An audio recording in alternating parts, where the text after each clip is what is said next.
Welcome to Escape This Podcast, a show that's a mix between tabletop role-playing and escape room puzzles. This is the third episode of, and I'm going to be forced to say the title, Oceananigans, which is an arc of episodes all set on a cruise ship. We've had 2 cruise ship episodes so far.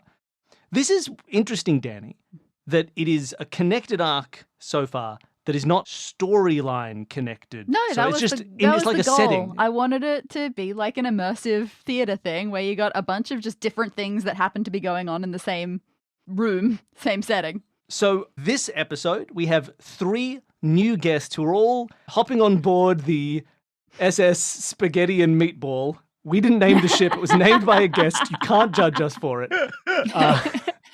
All first-time guests of the show, and all from the fantastic podcast, Let's Learn Everything. We have, first off, Caroline Roper. Welcome to the show. Hello, thank you so much for having us. This is so exciting. I'm so ready to be really freaking good at this. Oh, you will destroy it. And if you don't, it's only your reputation at stake. And my ego, I fear, will be slightly bruised. But that's an ego, it, right? a reputation, things without value. Yeah. And joining you, also from Let's Learn Everything, Tom Lum. Welcome, Tom. Woo! I brought my pool floaty. I'm excited to be on this cruise ship. Just relax, kick back and relax. Perfect. No outside props. You have to leave that. You have to put that in a locker with your phone and your wallet and your bag. Just there's a key. You can take that into the room with you. Phone's okay. Cool. There's no reception at sea. And finally, the third member of Let's Learn Everything. Welcome, Ella Hubber, to the show. Hello, thank you for having me. The third member, but also the largest member. The strongest. 8 feet tall, Ella Hubber. Most superior member. I don't understand. Why doesn't the large podcaster simply eat the smaller ones? That's literally a running joke. That is literally the running joke. So we do, at the end of the year, we do a Q&A episode, and that has been asked every single year. Why does Ella... Why doesn't Ella... bigger, Simply Why eat doesn't the Ella other. just eat the other podcast hosts? Perfect. And also today, you're going to be merged into one character, so you'll all get a chance to be the largest. Ooh! 3 kids in a trench coat style? Yeah. Yes! Or Ratatouille style? That adds a new element to this story that I think is worth considering. Yay! Dibs on arms! Dibs on arms! Every time we have guests on the show, we have the same 2 questions. This is an escape room show. So why don't we start with Caroline? What is your escape room experience? I have done 1 escape room in my entire life. And it was a Sherlock Holmes themed escape room because, of course, it was like the most basic escape room that you can start with. And I was possibly the least useful person in the room. Always the way your first time. I was not thriving, but we did just about make it out of the room. So far I've had a 100% success rate, which is... Oh, so you've retired now, right? Yeah, now you can never do another one. I get that. I do that with board games. I have 100% success rate, and then that's all you say. Yeah. Well, then, Tom, what about you? What is your escape room experience? I'm not the first person to suggest an escape room, but if someone suggests it, I will 100% support it. There are very few experiences in this world greater than being in an escape room and realizing there's a second room. That is truly the best. I remember the first time that happened, riding that high. I've chasing that high ever since. You know, when they came up with that idea, they had on a big whiteboard, it said escape room, right? And then the guy walked up and he put an S after the word room. And then he turned it into a $sign. $sign. And finally, Ella, what is your escape room experience? I have done 2 escape rooms. I did not like either of them, and that's which is a I hate good thing to escape say rooms. on this podcast. Not because of the puzzle. I loved the puzzles. I didn't like that I had to do it with other people who weren't listening to me. Oh, yeah, that is always a tough experience. Was it a private room? Were they people that you knew, or is it one They of were those my ones? friends, yeah, Oh, which okay, made it cool. worse. They were. Friends They were Yeah. Ella's friends. Yes. Now? They were, Hard to tell. they're not anymore. And their names, Tom and Caroline. I do have fun with escape rooms. I also play Exit the Game. Oh, Oh, sure. sure. I've played a bunch of those with like the same group of people over and over again. So we've really like honed our craft of doing them really fast, you know, which I love. So the other element of this show is it's escape rooms mixed with a sort of tabletop role-playing aesthetic, feel, vibe. Why don't we go reverse order? Ella, what is your tabletop role-playing experience? Some. That is a and solid I will not answer. elaborate further. No, that's... I've done some dungeons, but never any dragons. I have played several campaigns of like Dungeons and Dragons, but I've never ever finished one. So No, nor has anyone. Finish them? No, it's a myth. Finishing a campaign, that's crazy. Campaigns continue on indefinitely until everybody is in their late 20s and then no one ever turns up again. Exactly. Right. Yeah. They try. I have done a few one-shots, which have always been very fun, because then you're like, you have to get to the end of this. Yeah. And normally it ends with everyone dying, which is like my preferred way for a campaign to end. So. Wonderful. Tom, what about you? What is your tabletop role-playing experience? One of my like single sentences that summarizes who I was as a teen was when I was a teen, I bought the Dungeons and Dragons player manual, I think 3.5 maybe. I bought it and then I realized I had no friends to play with. And so I just read that book. Again, very relatable. But in recent years with the like podcast tabletop boom, I've gotten the chance to I DM'd a one shot for our show. We did it for a bonus episode. Oh, it's so Oh my good. goodness, yeah. We all played rats doing a heist to get some cheese. But yeah, so now I'm very happy to have gotten the chance to do it more like today. It makes me happy to get to do it so much as an adult. Wonderful. And then Caroline, what is your tabletop role-playing experience? Very similar to Ella, that I have played several campaigns, started only one. Don't know how I've ended up playing so many different campaigns, just dipping in and out as different characters. Never finished one. I know the group that I did play with went on to finish one, allegedly. Ooh, so they wow. told me, but I was not there to witness it. So how true that is, I don't know. Yeah, and then again, played loads of one-shots. My brother is very, very into his D&D, so he's a great source of being like, can you come and do a one-shot with me and my friends, please, thank you? Which is a delightful resource to have. I will also say, Danny, if you do let us be three people in a trench coat, this is not the first time I have played a role-playing thing where I managed to convince someone to be three people in a trench coat. So that's kind of how I play, is if that's any indication. I don't want to automatically say yes, just trying to run through all of the possible things that this could break, but legitimately, I think it may only add. There could be some stuff in this room that will be a big conundrum if you're three people in a trench coat.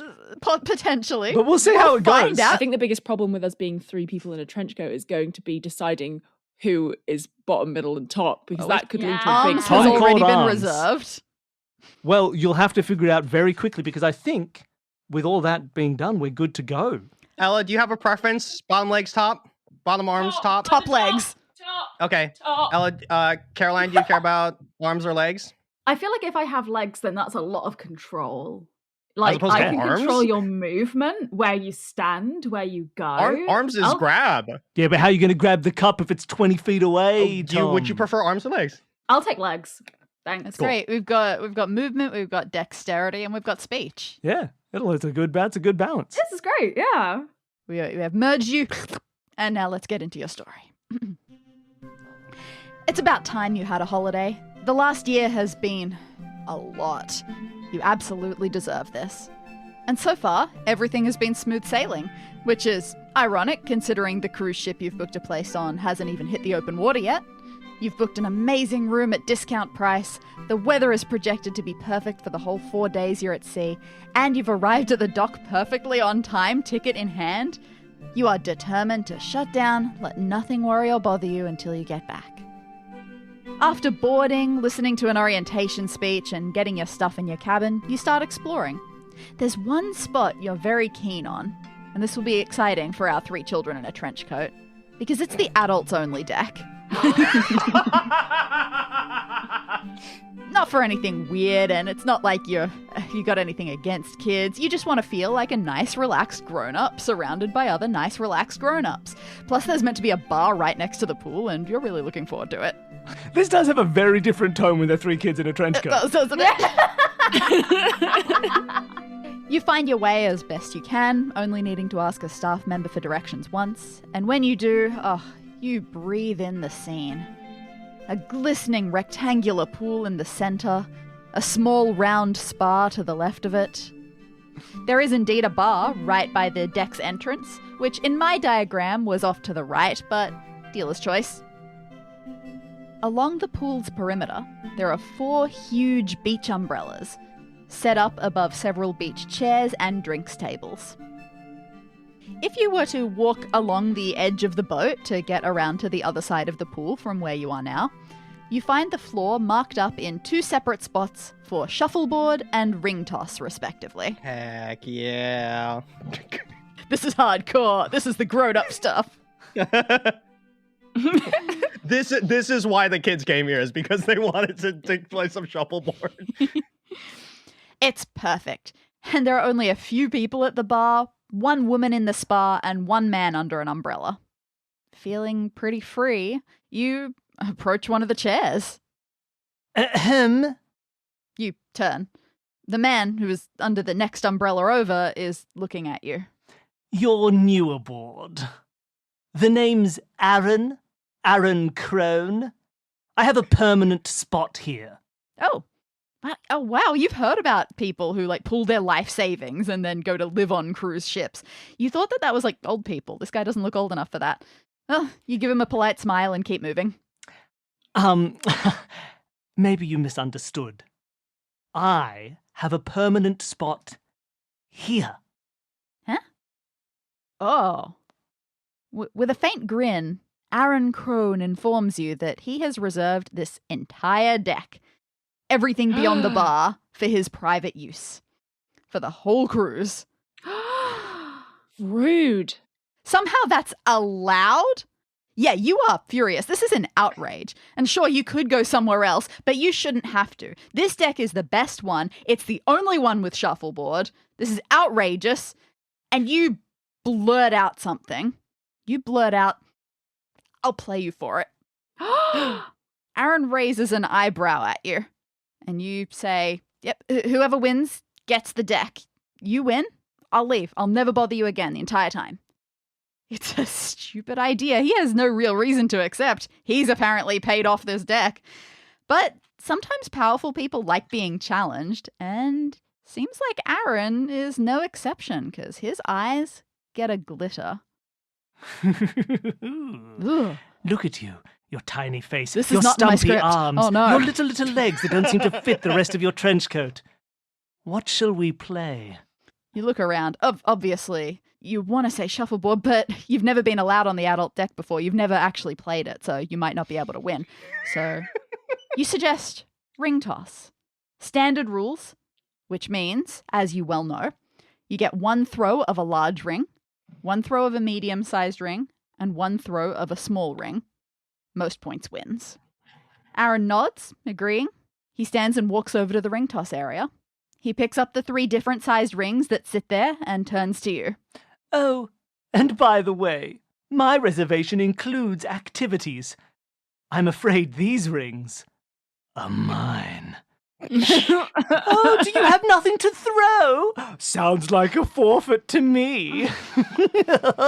You've got to be kidding. You need to supply your own rings? Where are you supposed to find 3 rings of different sizes that you can throw? Too poor for rings, are you? Yeah, Fully off screen for that. Don't take too long to find yourself some. And don't wander off too far. If I see you're going inside, I'll assume you've surrendered. Oh, just great. You are now free. Okay, team. All right. Legs, you're up. Start running us around this deck. I feel like the obvious place to go and have a look first is the bar. Barkeep, one of your finest adult beverages. You approach the bar. There are a couple of other patrons here, although based on their clothes, they are exclusively here to drink. They weren't planning on swimming or sunbaking, so they might not be allies to your cause. The bar itself is comprised of a rounded bench with a glass divider across most of it. Guess you really need to stop cruise passengers diving over and grabbing their own drinks. There are some shelves of glasses, ingredient bottles at the back. Ooh, and hello, what's that? You crane your neck a bit and you can see a bin, a trash can on the floor in there. It's got some normal rubbish in it, but also one unusual thing has been jammed in at the top. A hoop. Like a basketball hoop without the net. That's odd. You look around and see what else is going on here. There's a glass door to one side where the bartender can get in and out when they've needed to hand deliver drinks to the poolside or inside. And a casual glance reveals a keypad keeping it locked. A keypad with lettered buttons A to I. The bartender is not oh, wait, no, there he is. He's coming back now. He's dressed in casual, beachy clothes to match the atmosphere, but with a white half apron around his waist and a towel slung over one shoulder. He's a bit sweaty or oily from sunscreen or wet from splashing ingredients on himself. You can't be sure. He presses the keypad quickly to allow himself back behind the counter and then makes eye contact with you. Hi there, I'm Trent. How can I help you today? I like nudge. I'm nudging Ella, like, say something. Oh no, I have to speak. Oh no, I'm the head. That's a strange thing to say. Yeah, you are a head. Okay, let's order a drink, just because this is very exciting for us for a start. But quick, can I just check it? Was the keypad A to I? Did you say? Yes, letters A to I. Where is the hoop? It's in a bin that is behind the counter, so within the sealed glass area.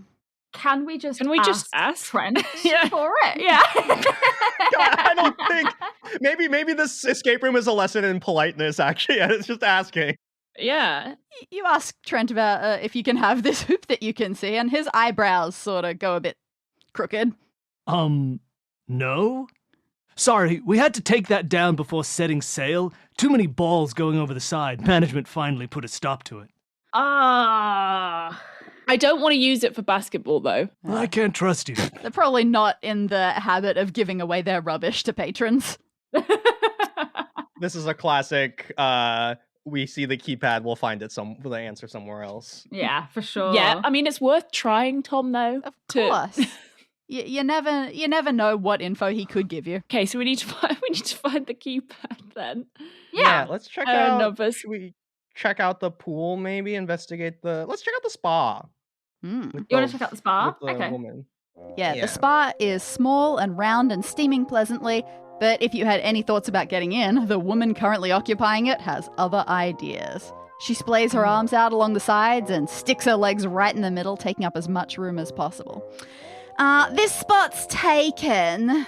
She flicks her head towards the ring toss and Aaron winks at her. Ding. Oh, it's his girlfriend. Yeah, there's no room for anyone except dear old Anna Dee. It's in the rules. Fine, you don't want to share a spa with her. You look around for anything else interesting and there is a small plastic plaque affixed to the ground behind Anna Dee's head.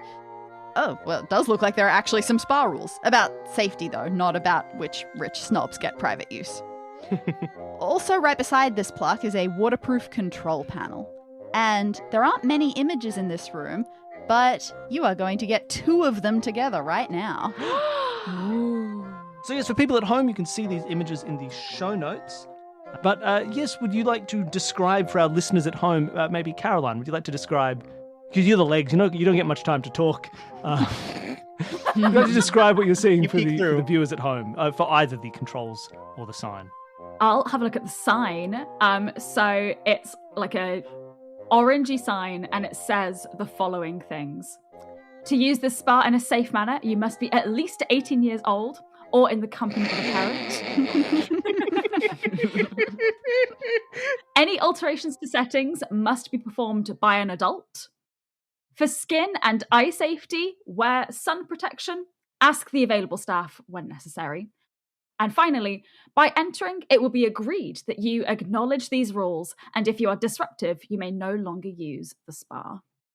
Okay. So, that's the sign. Okay. It doesn't seem like there's any puzzle there. It's just a very pointed message about you being children. It's quite something. Feels harsh. The display panel I'm peeking through the trench coat and I see this control panel. At the top, there's 4 buttons for the seems to control the heat of presumably the spa. It says low heat, mid heat, high heat, and extreme heat. And right now it's on high heat. And then there is also a button that says jets. And then, oh, I see. There's a number pad and then an instruction that says press desired function, then enter code. So it seems like we can't just immediately start messing with this until we have a code. Also, why would we want to mess with it right now is the question. Also a very good question, just to annoy Anna Didi. Yeah, exactly. Yeah. Anna Didi, we could kick her out by putting on extreme heat and just making her very uncomfortable. But for what reason? For what purpose? Yeah. For skin and eye safety, wear sun protection. Ask the available staff when necessary. Well, are there staff around other than the bar staff? No, not really. And yeah, Trent is in and out serving drinks. But not so much. You don't see other stuff. I feel like we should maybe ask Trent, since he maybe is covered in sunscreen. He might have some back there, and that might be a claim. You based on your clothing that you are wearing right now, you have covered yourself responsibly. You are you are sun protected enough. Big trench coat, hat covering your childlike face. Yeah. Big sunglasses so no one can see. The fake beard really helps. Yeah, big fake beard. So it seems one of the codes is letters, one of the codes is numbers. So that's good to tell them apart. I think we should move on for now then, because there doesn't seem to be anything obvious to do here. We have the pool, we have 4 umbrellas, and the shuffleboard. I assume that Aaron is at the ring toss, probably. I mean, there might be something there. He's pulled up a chair next to it, waiting for you in the sun. Do you have any rings yet? I hate him no rings, so I see. Just like disappointing. Fingers templed, doing the like. I've got more rings than I need. I'll throw a few into the ocean. Oh, you! Wow. We dive after the rings. Wow. Sorry, I'll throw these into the shark-infested ocean. Nice. That'll learn you. Legs, walk us over to shuffleboard. The shuffleboard court is long and empty, no discs or cue sticks to be seen. You must have to get those from a staff member somewhere as well. Sitting on the side, though, are some maintenance items. There is a stack of white towels and a box labelled shuffleboard wax. A peek inside that box reveals it's not wax at all, though, but a fine powder. Must be used for dusting down the surface for traction or whatever. And that is real. Okay. They call it shuffleboard wax. Don't know why. Shuffleboard items, shuffleboard wax, which is actually dust. Mm-hmm. Nice. Okay. It's really taking everything in me not to just like grab the powder and just like throw in people's eyes or something and then run and grab the ring. Is violence ever the answer in these? Sometimes, yes. I won't say no, but I do think those spa rules mention disruptive behavior of some sort. They did. Yeah, gotta that's obey so the rules. True. Okay, should we go to the pool? Should we grab a towel? Add a towel to our inventory, maybe? We're taking it all in. I assume that we have a bottomless inventory. I want all the towels and I want the wax. Do you know how many pockets are in this trench coat? Yeah, so many. Let's go and have a little look at the pool, see what's going on over there. The main pool is long, cool, and clear of both dirt and people. In fact, it's so clear you can see something sitting on the bottom. What is that? It's small. It's round. Could it be? It's a my goodness. It's a ring. Can we just get it? Yeah. You thought you'd be in a slightly better mood the first time you entered the pool, but you know what? If there's something down there that will help you teach this guy a lesson, you suppose you'll just have to manage. Whew, it is cold, but you quickly do it. You fish out the shriveled little object. It's ring-shaped, but it's an old wristband. Stretched out, flaccid remains of a bright yellow-orange semi-papery bracelet, the kind that would get you admission into exclusive areas. So it's round, but you can hold it up into a circle shape, but as soon as you let go with one hand, it just goes bloop. A bloop. So it wouldn't be great for ring toss. I'm like, okay, guys, we gotta get out of here quick because Caroline is fully under the water in this situation. Yeah, Caroline's drowning. Caroline's fully underneath the water. We gotta get out. Okay, well, let's just pocket it in one of our Mary Poppins style pockets. Mm-hmm. I like to imagine Caroline is also just holding, as just the legs, they're holding all the inventory in their Makes arms. sense. Yeah. Absolutely, yeah. Okay. I guess we should also check the umbrellas, but I wonder at a certain point, are we going to have to start? I think let's just check everything. Let's look under the umbrellas. The 4 umbrellas are huge, open, and spaced out, so they cover an appropriately large amount of the deck in shade. From a distance, you can see that some have different patterns on top. One is just plain blue all over. 2 of them have repeating sections, blue and yellow. And one of them is a pattern of blue, yellow, and orange. All very beachy. When you get up close to them, you see that these umbrellas each have a little lever that sets sort of how open they are, with 4 possible settings. They're all currently set to the number 4, which is the most up and open they can be. Also, you don't want to badmouth the regal SS Spaghetti and Meatball, but these umbrellas aren't in the best of condition. All of them have like handfuls of tiny holes, leaving little pinprick circles of sunlight on the deck, which would give you a very strange sunburn. Okay, so there's holes, there's sun going through them, leaving a pattern on the floor, right? That tells us something, obviously. This is a Zelda puzzle if I've ever seen one. You take a look, you try to spot if there is anything hidden messagey or hidden picturey in the dots of sunlight that you can see. The Declaration of It Independence! seems pretty random. I wonder if we'll have to know something about match the colors to the numbers, maybe, at a certain point. Blue and yellow, blue, yellow, orange. There's a 4th one. Is that doing? That's also blue and yellow, right? 2 blue and yellow. 2. Yeah. Okay. Fantastic. I'm now stumped. Should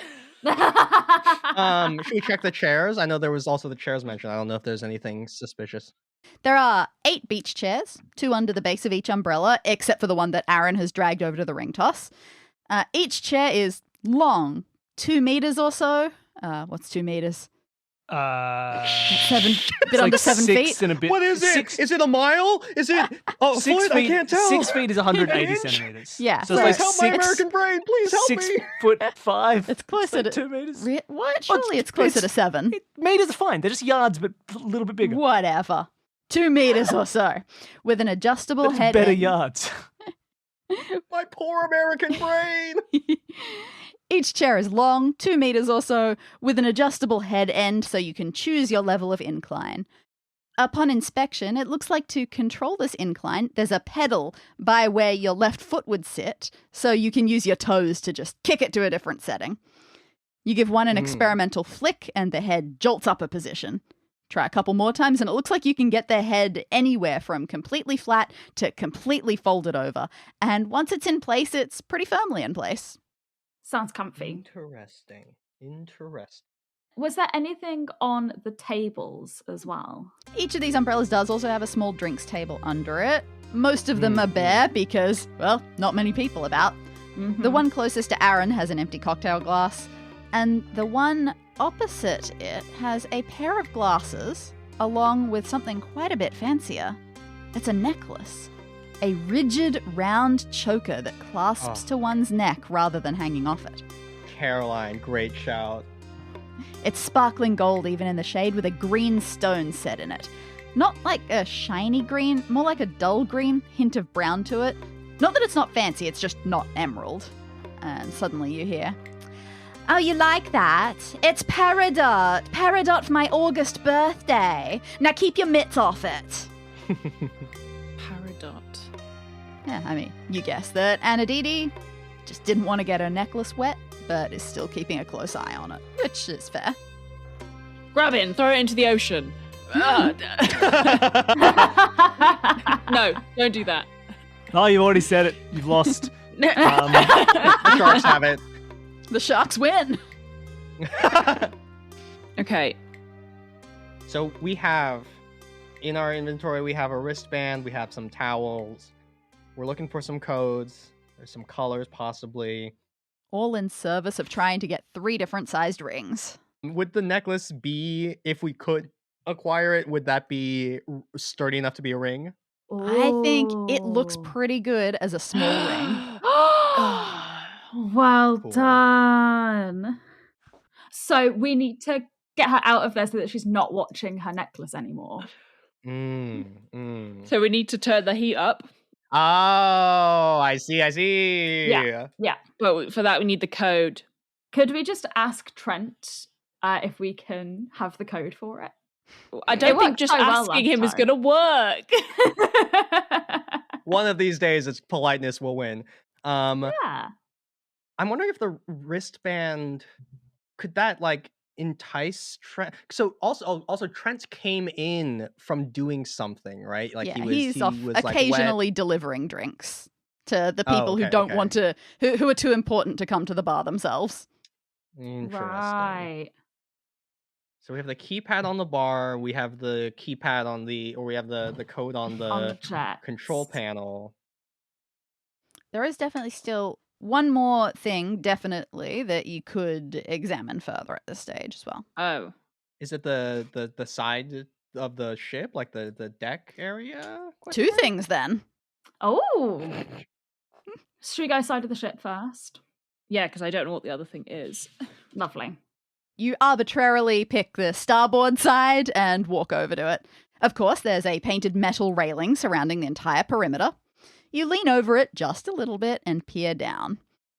You're not on the highest deck, but still quite high, so you can see a good amount of ship before it curves in and all you can see is ocean. There are lots of windows, some balconies for the richer travelers, and just a couple of meters below you, spaced out along the side, 2 big, inflatable, orange life rings. There we go. Yeah. Are we gonna have to get someone overboard? Oh my goodness. No. The towels? Like a rope ladder towel situation? Ooh. A towel rope? Or is this too much kid mischief? Yeah. If you're planning on like tying towels together and climbing down them to reach this thing, I would say these towels do not look reliable enough for that. You would be very frightened. Okay. Let alone you would then grab one and have to climb back up one-handed. That would be ambitious. Not ideal. There's one more thing to look at then. Yeah, just one. The last thing that you definitely know is there, but didn't deem it worthy of further inspection. Like the entrance? For once on this podcast, no, not the entrance. That is usually the correct answer. We haven't looked at the Bering-toss properly recently. Oh, yes. Okay, fine. The Bering-toss. Doing your best to ignore Aaron, you take a look at the Bering-toss arena. You don't have your rings yet. You, tick-tock, tick-tock. Nice rings.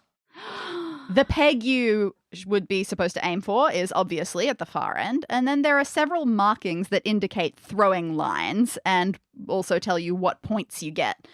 On the left are the numbers for a standard game, which you are totally familiar with. You're all over them, not even worth examining those right now. But on the right, there are numbers for an advanced version of the game, and you have no idea what is going on with these scores. They are clearly so far removed from what you are used to in the standard game. And we've got another image for you there. Yes, for people at home, you can see this image. But Ella, would you like to describe the Bering-toss arena to the people at home? Yes, so it's kind of like a rectangle with 4 sections in, different shades. And then on the left-hand side, there's the basic score. And on the right-hand side, there's the advanced score. And each section has a different score.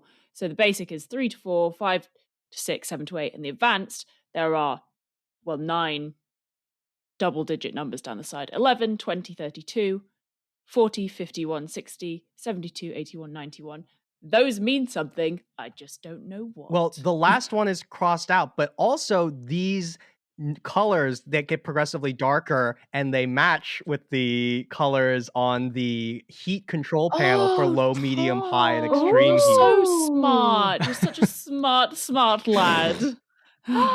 I don't know if anyone was looking at me while that just happened. Sometimes I might do a little silent clap. Sometimes I'll give a thumbs up. That time I gave a captain salute. Ahoy!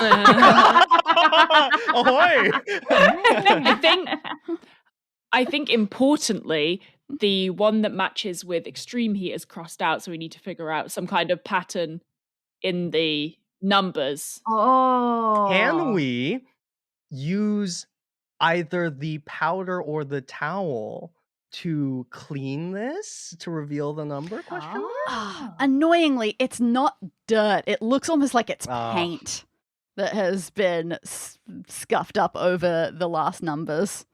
So it won't do enough good, I'm afraid.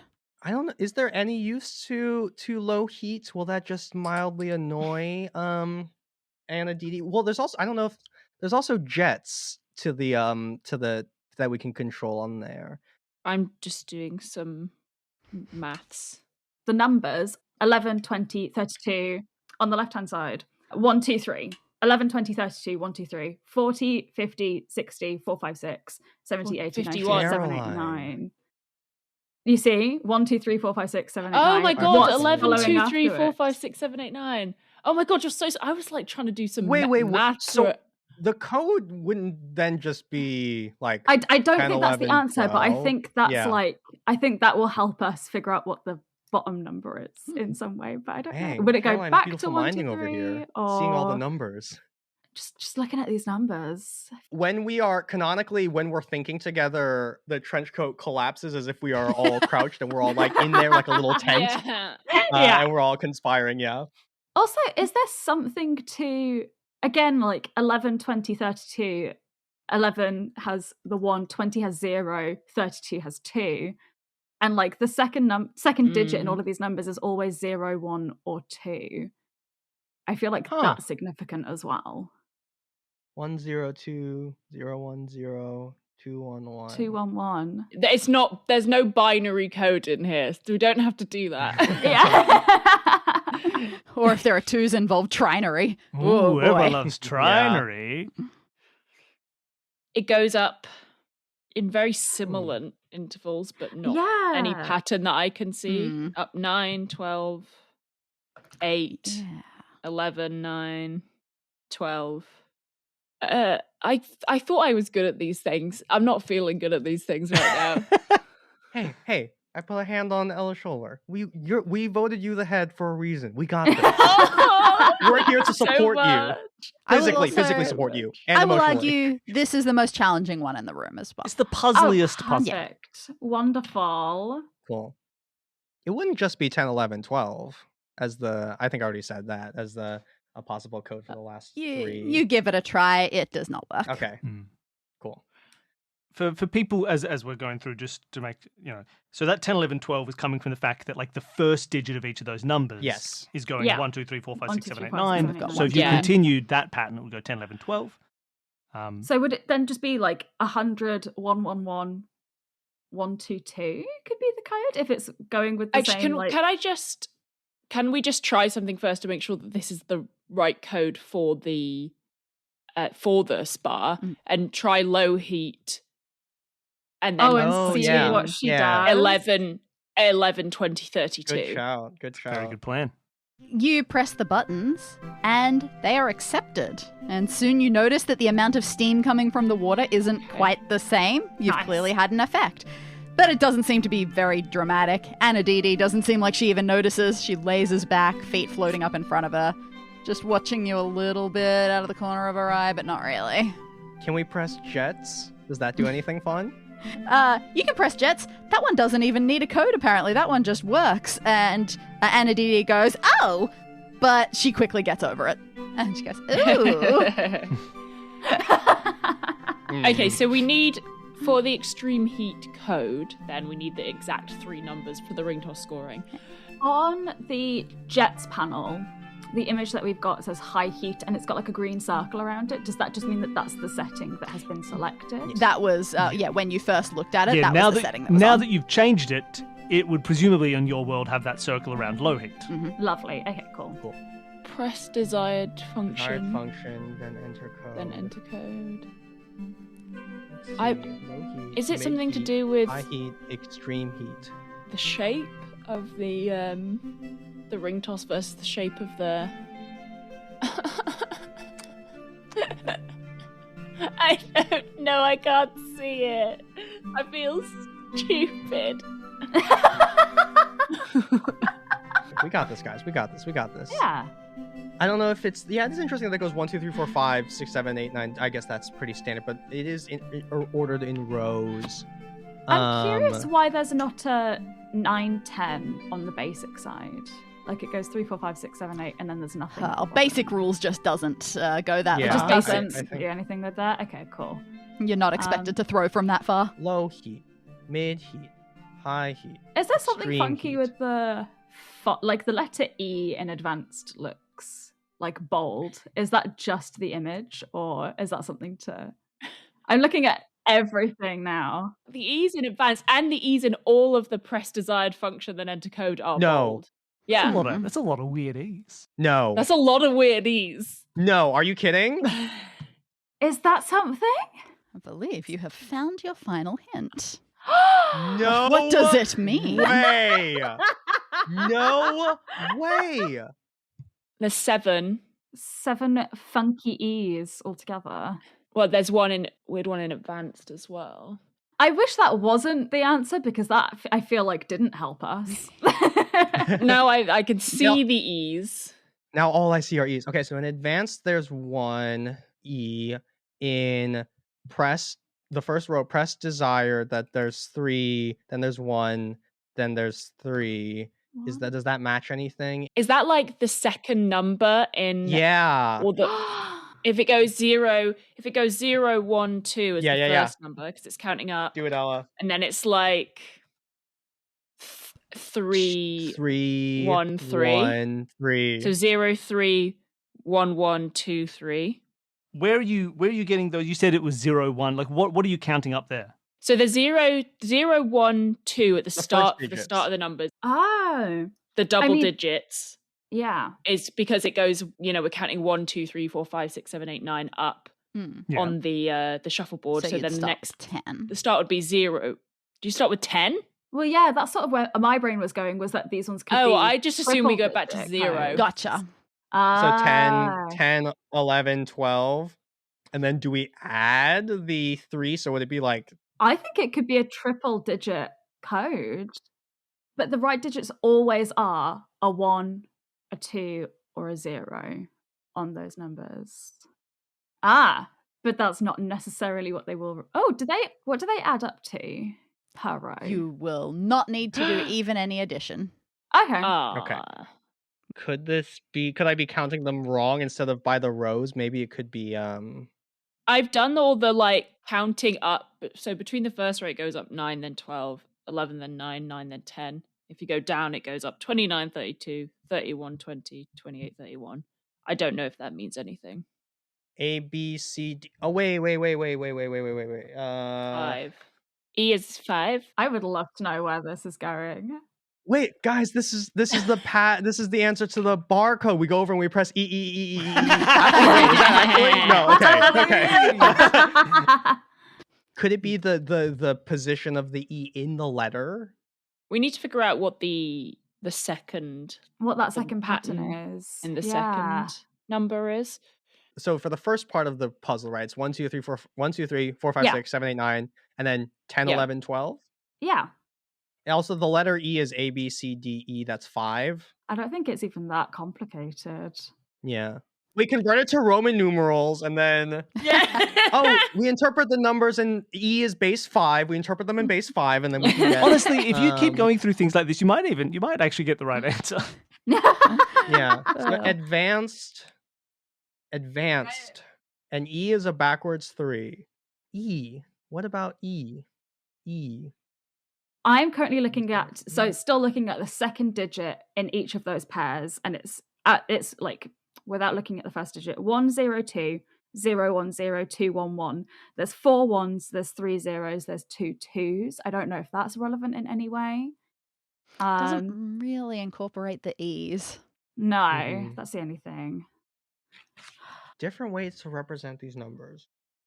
Not Roman numerals. As letters? As tallies instead. Oh. As words. So like 11, 20, 32.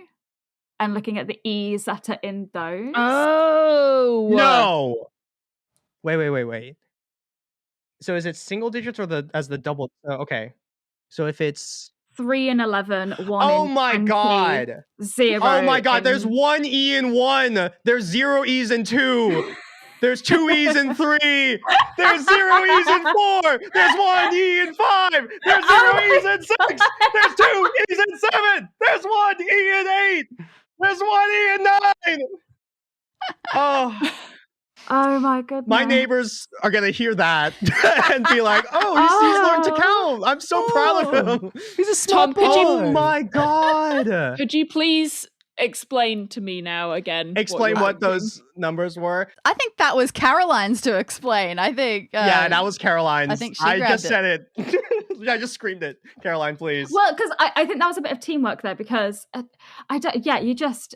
When you're highlighting the E's, and obviously it was like, how many different ways can we visualize these numbers, like tallies, dots, and then it was just like, if I just write this out. Are you writing 11, 20, 32? I started off writing 11, 20, 32, but Tom is absolutely right, I think, in that there's 1 E in 1. So it's 1, 2, 3. Oh, there's 1 E in 1. There's 0 E's in 2. 2, 0. The second digit is the number of E's in the first digit. Oh my God. That's so good. It's so good. Ella, I'm sorry. Did you not when I was doing my because you were just shouting. You just thought I had fully lost. You thought I had fully gone over the deep end. All you know is that Ella doesn't like doing these puzzles when there are other people around. It wasn't helping. I'm not. I do realize in retrospect, me just screaming that excitedly was not super helpful. But yes, that's why I was screaming that, is because there's 1 E in 1. There's 0 E's in 2. So that's why it's 1, 1, 2, 0 are for the first one. Yeah. So the second digit is the number of E's in the first 11, 12. How many E's are in 11, 12, and 13? So it's obviously 10, 11, 12. 10, 11, 12. So it's 10, 11, 12. There's 1 E in 10. There's 3 E's in 11. And there's 2 E's in 12. So it'd be 101, 113, 122. Let's go. You type in this ridiculously long sequence that you think would go next on the ring toss, and it is accepted. As the arms, I'm high-fiving the rest of us, but that just looks like me patting myself down because I'm trying to high-five the other You're parts. giving yourself a very literal pat on the back. Yeah. Teamwork makes the dream work. Nice. The spa immediately begins heating up, going definitely past what you would expect a recommended temperature to be. And soon it'll be good for only killing bacteria levels of heat. You don't have to wait long before beads of sweat form on Anadidi's forehead.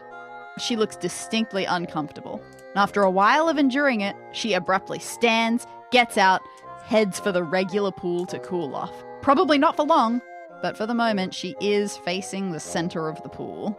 Get a necklace, quick, grab it. Yeah. Yeah. She's not watching, but as you go over there, you freeze.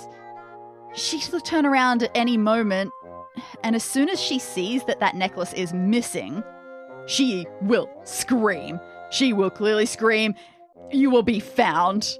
Can we Indiana Jones the little bracelet with the swap it out with the necklace? Would that not be convincing? You know what?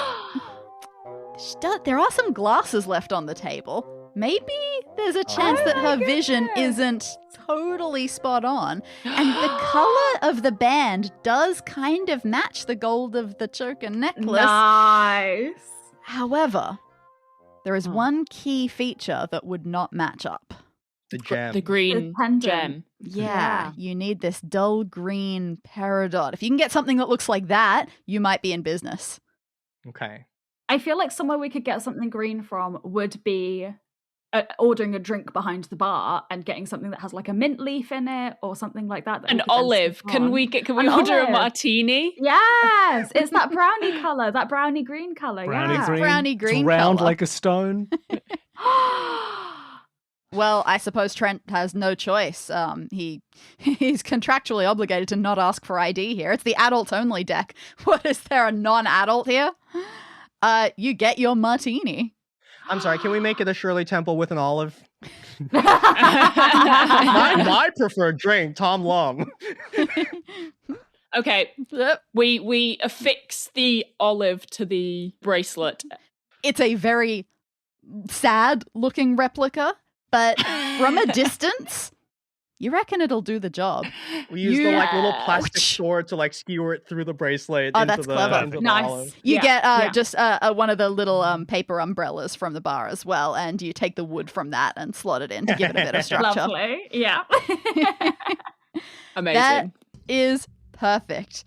Someone doesn't look too closely, they'll be fooled for a little bit. So as long as you are done, use the necklace as the small ring for ring toss and then get it back before she comes over to put it back on. You'll be in business. You'll be totally fine. Cool. Nice. Okay. You have small ring. Ticked off. We have small ring.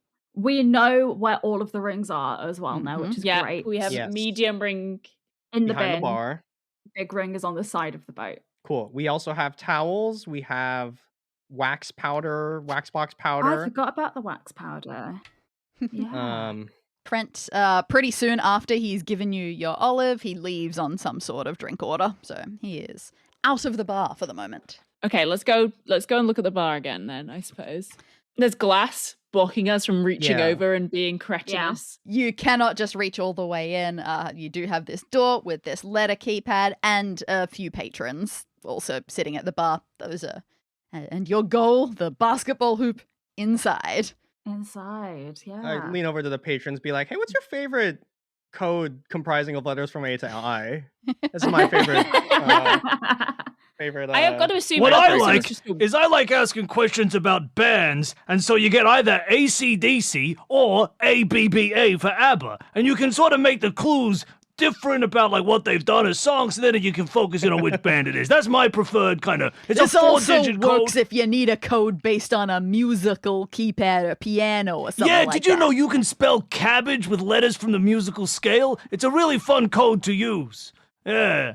We're just wrapped. We're ready for these NPCs to just keep talking. Yeah. We're here for this. Is there any key to the drinks behind the bar? Is there anything that we can investigate back there? No, the bottles behind the bar don't seem particularly exciting. There are also, of course, because there are patrons at the bar, a couple of drinks on the bar with them as well. So those much more eye-catching than just straight up bottles of liquor. Do we know the names of the drinks, or do we know what the drinks are? You could take a bit of a guess. Two of them have not finished their drinks. A lot of them, there are a lot of empty glasses. Two people still have full drinks in front of them. One of them, you don't know exactly what it is, but it must be Curacao based because it is brilliant blue all the way through. It's really nice. Okay. It's got a little folded up paper umbrella sticking out the top of it. Aha! The other one that you can see, it is a drink that you do recognize. You've seen pictures of it because it's the prettiest drink of them all. It's called a Rainbow Paradise, and it's layered with blue, yellow, orange, and red, and it's also got a paper umbrella sticking out the top, fully splayed. Glorious. It's a very pretty drink. So the blue one is all the way down, right? Yeah, it's pretty folded. Maybe not completely scrunched up, but pretty well down. Oh. There's 4 colors. There's 4 increments. Blue, yellow, orange, red is fully open. Yeah. Blue is fully closed. Blue, yellow, just blue, yellow, orange could maybe be 3. And then blue, yellow could be 2. Wait, I thought there were only 4 colors. There were only 3 types of umbrella. So these are the ends of the spectrum of the code. See. Blue is 1, which is fully closed. Blue, yellow, orange, red is is at 4 fully open. So then blue, yellow, orange is just 3/4, and then blue, yellow is 2/4. Let's go and open the umbrellas to the appropriate sizes then. So the blue umbrella will be at 1, which is completely closed. The blue and yellow will be 2, so just slightly open. And then the blue, yellow, orange will be at 3, almost fully open. You take down the plain blue one until it's barely a crack open. The blue and yellow ones, bit more open on their 2 setting, and the one with orange up to the 2nd highest setting. The area covered in shade shrinks dramatically. If there were more patrons allowed to use the chairs, they would probably be quite angry with you. But if Aaron gets a bit sunburnt, who cares? You work so fast, you see those sunny spots race across the deck. But once you've finished, hang on, where have they ended up? That's funny. You can't immediately see where they've gone. You must have created some weird angles and sent them off in a strange direction. Well, they must be here somewhere. Are they on the keypad? Oh my god, are they on the No. keypad? Are they on the keypad? The keypad is just its gross, sticky self. On the chairs? On the pool? In the pool? On the spa sign? Oh. The spa sign. No. Sure enough. All those little sunny spots have congregated right here. And I believe this is your final image for the room. Oh my god, the Declaration of Independence is Oh my god! I guess for people listening at home, you can see this as the final image in the show notes. But I think it's back to Caroline. Would you like to describe this for the people at home? Okay, so it's the same sign again, but certain letters have been highlighted. So I won't go through. Shall I go through each letter that has been highlighted for everybody? You could each take a chunk and see what you end up with. I'll take the first chunk. So from the sentence to use the spar in a safe manner, you must be at least 18 years old or in the company of a parent. We have the letters T-O, R, E, L-E-A-S, E, S, A, F, E, T are highlighted. God, you should present Countdown, Caroline. You read those letters so beautifully. Thank you. Who wants to take the next sentence? Did someone gasp then? Tom, did you gasp? I heard a gasp. Yeah, because I've been typing these Yeah. all out into a list to combine them all. I don't know if I should read Why not? what the all combined they all are. I think feel free. Yes, please do, Tom. To release, safety ramp, kick halfway between life rings. Oh. To release safety ram, kick halfway between life rings. Okay. We go over there and kick. Is Yeah. there like a hidden like button or operation like some secret panel that if we kick over in between the life rings? You approach the railing near the edge, looking down to make sure you're halfway between the life rings. The railing here, everything looks normal, ground looks normal. I don't know, it seems like the railing itself is the only thing to kick. Caroline, this is your time to shine. The legs. As the legs. Something for everybody. You raise your foot to lean on the lower part of the rail, less a kick, more a push, and you feel a hint of give. So you put a bit more pressure and a bit more. Okay, people really have to lean on this thing and hit for it with it not moving around, so you must have to give it some real heft to make this work. So you give it all you've got, and this section of railing pushes outward, extending, and to the sides, a narrow, downward sloping walkway appears. So we can go and get the life rings now. Let's give it a try. The ramp rattles a bit as you step onto it. You're glad this isn't a real emergency, and you better hurry in case Trent or someone else notices you and scolds you. You hold onto the railing, you walk down towards a life ring. Okay. The ramp doesn't reach all the way out to it. This mustn't be the intended spot to grab it from. Even as long as your body is and as outstretched as you can get, you're still quite a few feet from touching it, let alone getting a good enough grip to pull it free from its hook. You look around to see if there's any claw or other grabbing device around, but you don't see one. Oh, you're so close. It's right there. Ah. Can we not use the umbrella, like one of the umbrellas, to hook up at the ring? Oh, it's not a terrible idea, but these umbrellas are quite huge. They don't move easily. What about the peg from the Bering-toss? Is that long and could detach at all? It's not all that long. It also doesn't have a good grabbing ability. Right. You really need something that Can we ask a grown-up for grab. help? Simply to reach it for us. This is adult life, kid. A don't single get tear rolls help. down my face as I realize the harsh realities of adulthood. The sun chairs are about 2 meters long. Could they be useful here? Oh, and they have the system where you can fold it in whatever way you want. So the sun chair then. You try lifting one of these chairs. It is extremely light. You can easily carry that. So we take that down the Can wobbly... we like extend the platform so we can step out and grab it? You probably wouldn't want to stand on it. It would probably just fall. But No. You put it flat. Wait, you put it flat. We put the chair through the ring, and then we use the kick to the kick button. The kick button to hook it up the ring, so it falls onto the top of the chair head or whatever's This bent. is some amazing 3 kids in a trench coat logic. Wow. This is so catchy. I love this. This is my life. You carry a chair over to the new ramp and walk as far along it as you dare. The chair may be light, but it's unwieldy enough that it could affect your balance, more so than it's already affected. You turn so that you're holding the feet end, stretch out the head end exactly as Ella described.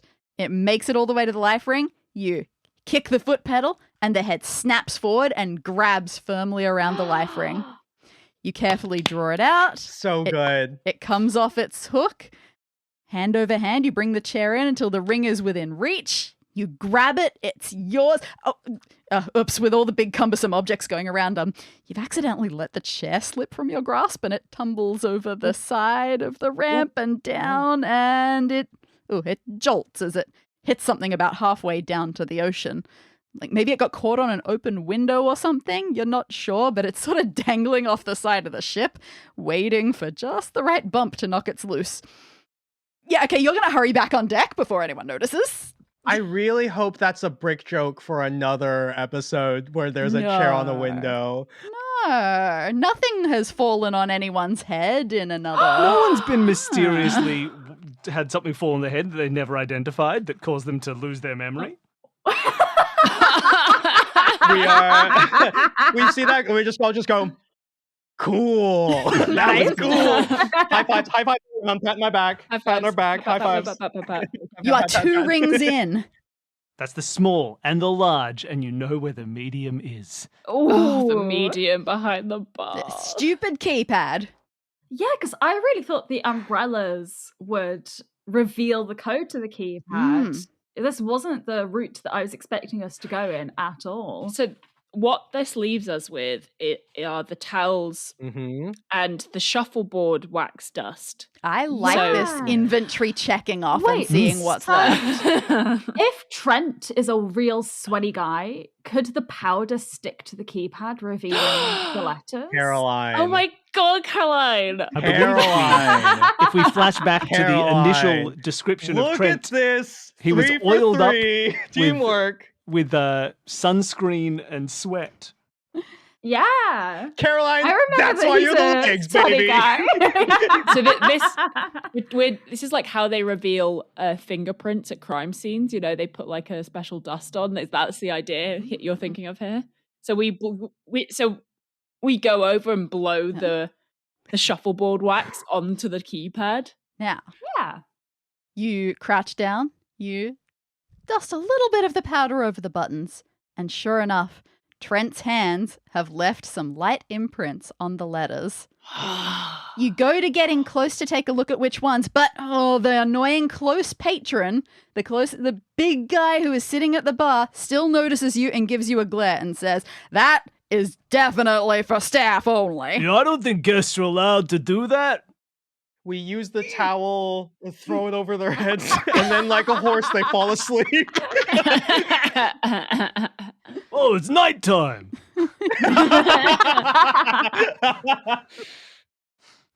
So we're doing something with the towels. We throw it over Yes, our Ella? own heads and we pretend we're a spooky ghost and scare away the patrons. As the arms, we do close-up magic with the towel, and then Caroline, as the legs, takes a peek at the. Okay, let's see. It turns out these cruise patrons are really superstitious. This is messing with them.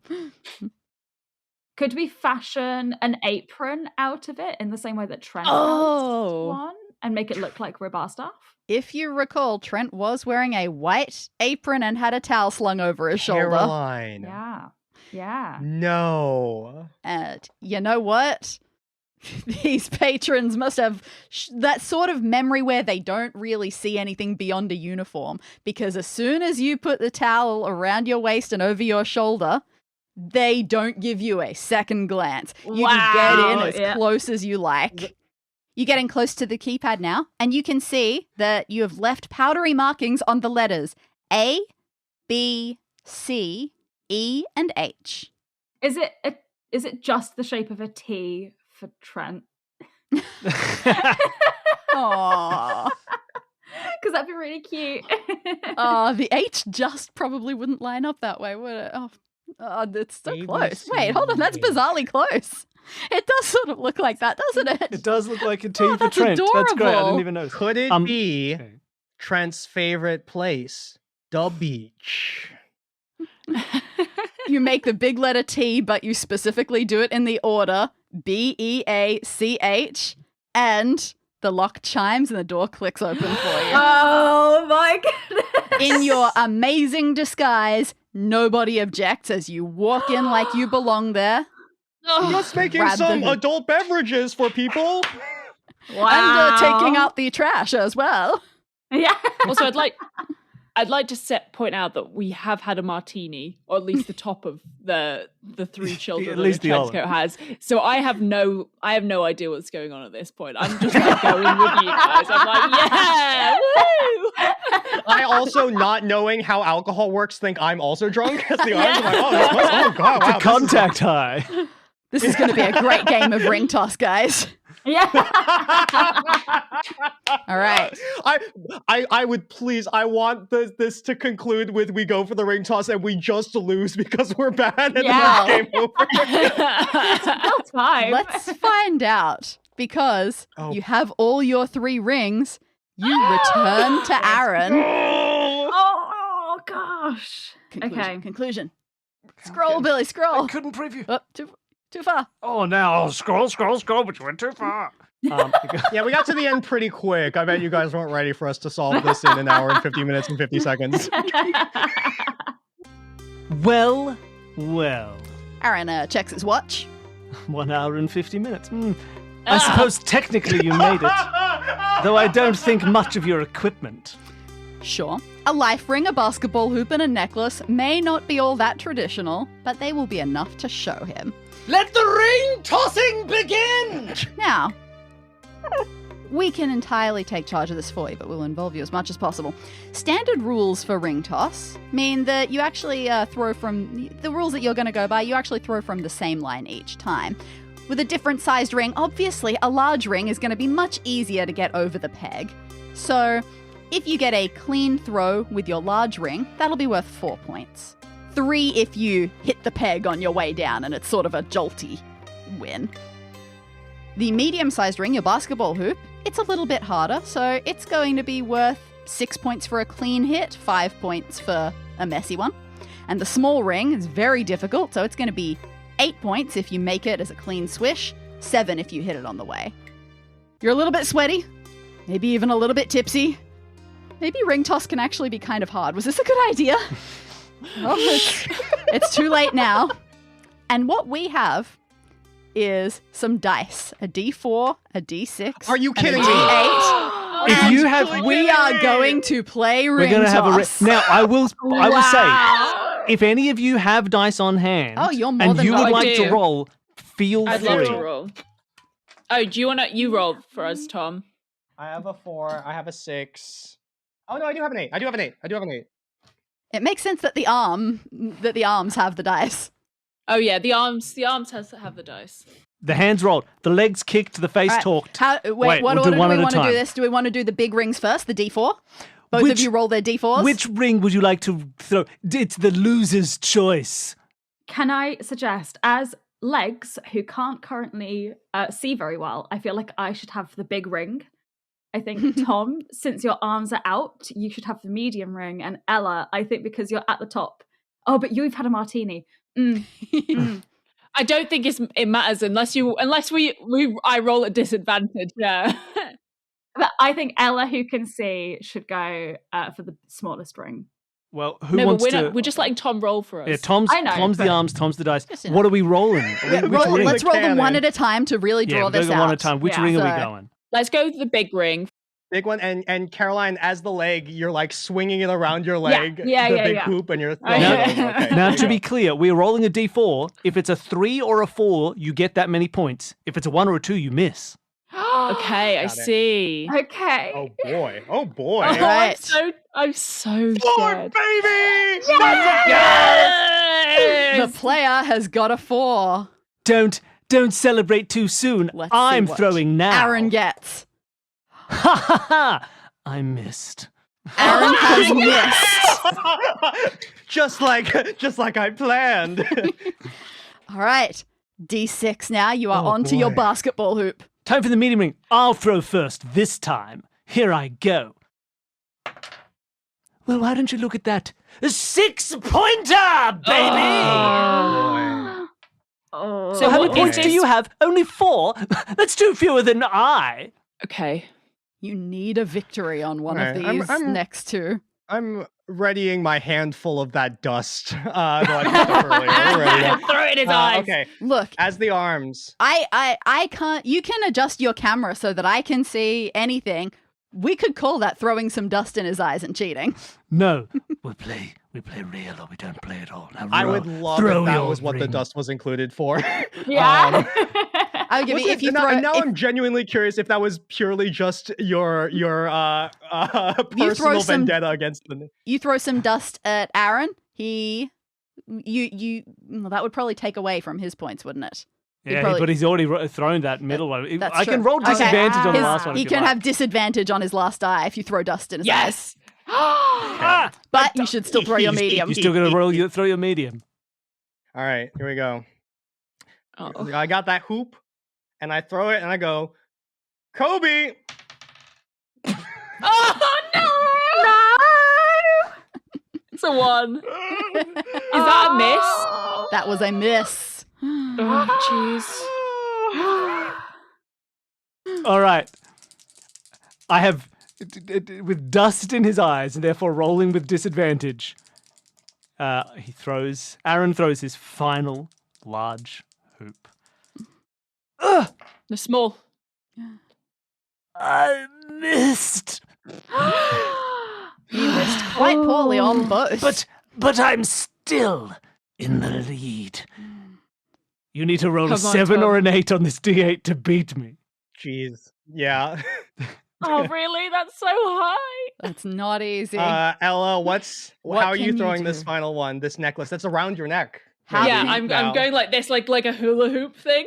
How are you going to help yourselves? You'll never do it. And then I whip my head forwards really hard. I get whiplash in the process. You'll never do it. You'll never beat me. Well,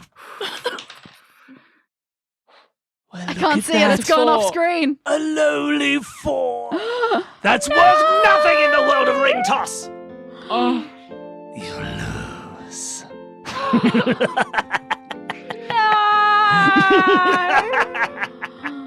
I know you won't allow this. This is my end game is we disassemble and we go, she is a child, you let her drink under your watch. We disassemble. You've been letting a child run around unsupervised on here. I am drunk. This is so inappropriate. Aaron gets a glint in his eyes, and suddenly his clothes fall off, and he's 4 children in a trench coat. 4 even smaller children. At that, you hear It's been Stewie Griffin the whole time. Oh, the clues were there the whole time. The clues were always there. At that, you hear Trent's voice coming from across the deck. What is going on? Children on my adults-only deck? I won't stand for this. And all of you get kicked out, except for Anna Dede, who was horrified at the proceedings. She had no idea about any of this. Oh, no. I will say, in the rush of being kicked out, you did end up with this really shiny necklace still in your hand. That's true. Oh, how did that happen? Oh my! At least Aaron got kicked out too. He did. You know, he definitely That makes did. me feel good. Very Turns out embarrassing. that at least Screw one that quarter guy. of Aaron was a stowaway. And so then he ran down the hall and maybe got picked up by a security guard in an interesting way in an earlier episode. I don't know if Amazing. that's true, but now it way. is.